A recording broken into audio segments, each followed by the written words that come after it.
So you said you have it all, you have it down pat. So how do you, like, is there a specific how you get that message, like, other than just osmosis? Is there a way we use lots of marketing tools. Yep. So the most recent is a small handheld mirror that has our logo on it and the words "It's up to you" underneath.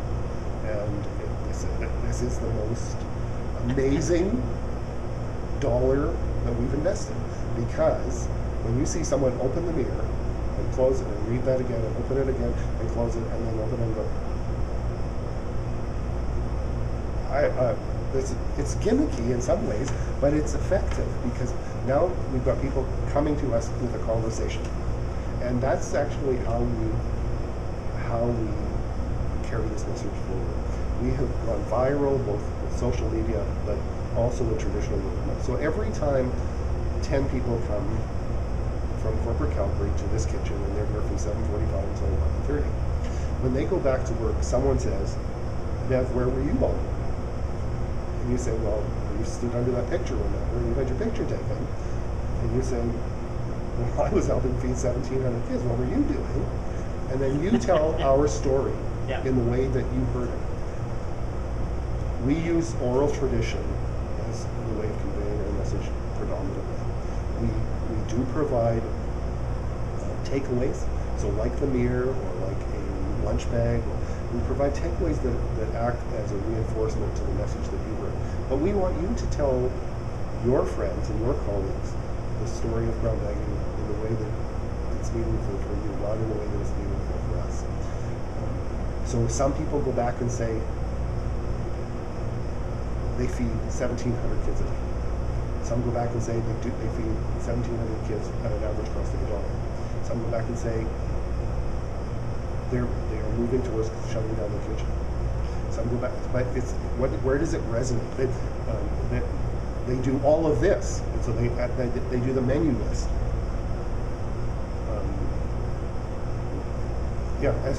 Or they go back with the message that they heard that we don't accept government funding. And even if they don't agree with it, that's what they heard, and that's part of the story that they tell. Yeah. So when you live in a world of abundance like we do, you think in abundance, and we trust that the story that gets told isn't as important as the story being told. Oral tradition trusts that it isn't exactly the story that I told you that you tell. The importance is that you tell the story. We begin almost every conversation with a question. If your brother's child was hungry, what would you do? And we believe that in that question, the expression of our vision lives. And I have never had anyone say anything other than feed the child. I've had lots of people add to that. I would feed the child and ask my brother what the problem is, and that's actually what we would encourage you to do. Yeah. Is to take the next step. The first step is to feed the child. The second step is to help your brother solve the problem. We just need people to expand their vision of brother a little bit. But beginning with that Chip and Dad Heath question. So Chip and Dad Heath wrote a book called Made to Stick. This is a really sticky question, because when I ask you if your brother's child was hungry, what would you do?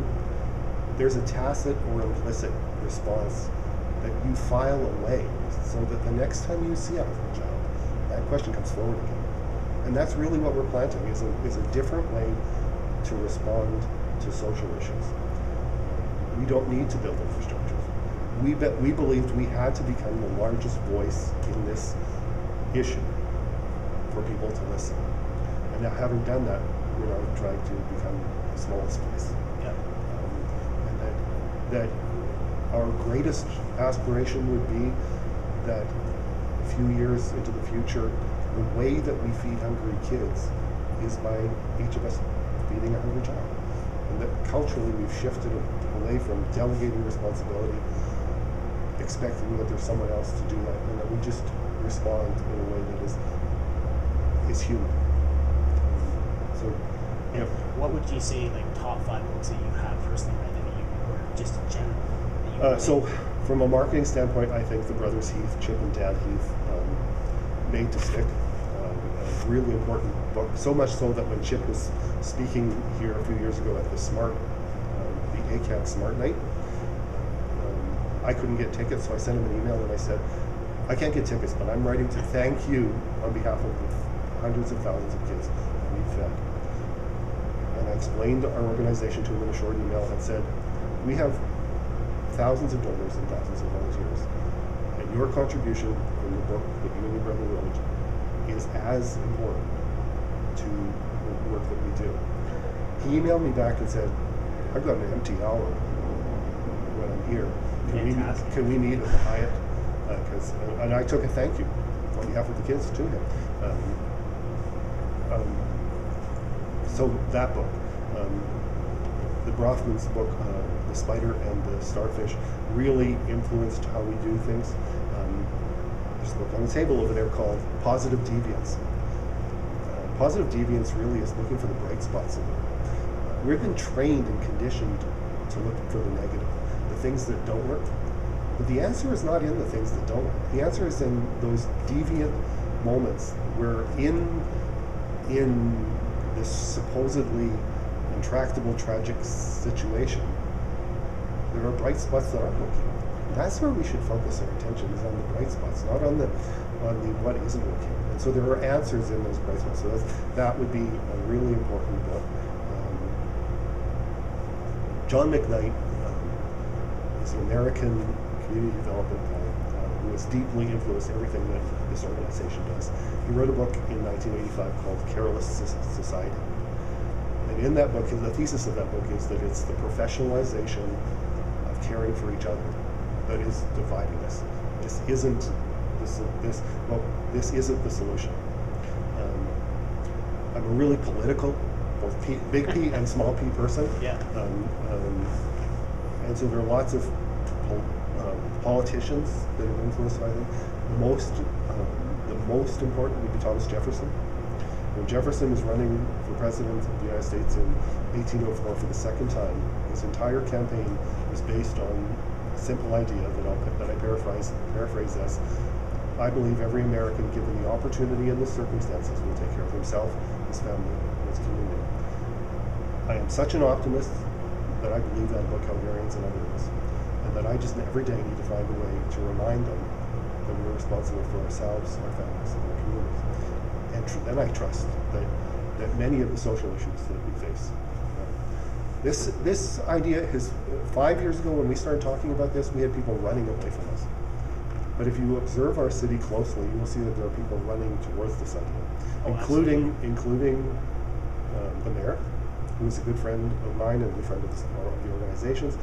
The mayor says this all the time, that we don't need to build huge government programs to solve social issues if we would each just take a piece of it and care enough to be there. We have provincial politicians running for leadership of all of the parties and the leader of another party that all are speaking about this kind of language. We have seen a shift that I credit to the recession. Community became important, and we're wrestling through that because, as McKnight would say, we have gone down this path for 40 years of delegating responsibility away from individual, family, and community to government. And we have, in small C conservative Alberta, we have built a love affair with big government. And the government continues to get bigger. And every day that their scope and scale increases, it divides us as community. And so Jefferson's influence, and Jefferson and John McKnight would be the biggest influencers. John McKnight and Peter Block published a book last year called Abundant Communities, where they look at the assets that are available. So the book was published last year, and they look at the assets that were available last year in Detroit, one of the hardest hit places by the recession, that are going unused because people aren't looking for assets, they're looking for deficiencies.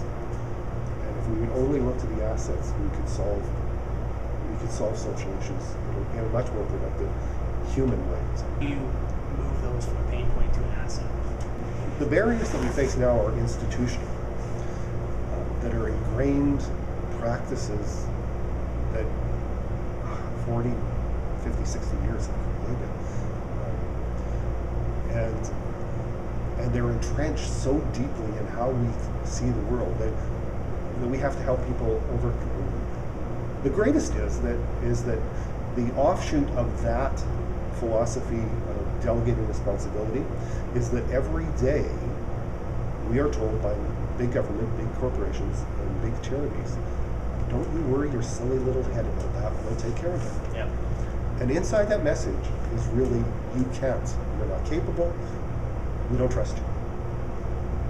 So we'll take care of it. And we live in Big Brother. We're patted on the head and ushered away. And so the biggest pain point for me is helping people step over the velvet rope. The velvet rope is there to make you an observer, not a participant. Yep. And step over it and take chances. And when we get people stepping over the rope, it's uncomfortable for them. Oh, absolutely. But you step over it 3 times, and it's not uncomfortable. First time's always the hardest. Yep. And so that's the pain point, is that this is finding ways to give permission for people to step over the rope, because sometimes that's all they need. We have created some engagement strategies that allow us to coach people through some awkward moments. When we ask volunteers in our community programs, to ask the parents of the children that we're serving, what is it that you really need? This is really a big step for them to move. And they're already over the rope. They're on the other side making lunches, but to step over that next rope and say, this becomes a personal issue. This is no longer abstract. If I ask you, what is it that you really need, and you say, if I had a job in the community that allowed me to be home at 3:30 when my kids are in school, I wouldn't be any help. There's a response that you need to make if you've asked that question. And we're here to help you make that response in a way that will guide you. If you live in a community and are active in that community, you already know all of the local witches. And now we need to help you take that next step, to go to the dry cleaner, to go to the drugstore, to go to the grocery store, and say, to use your influence in whatever way is appropriate for you, to help that woman who is now disclosed to you what she really needs isn't a lunch from her job. What she needs is a job. And if you help her find the job, I trust that she won't need those lunches ever again. And that's solution focused, not management focused. So yeah.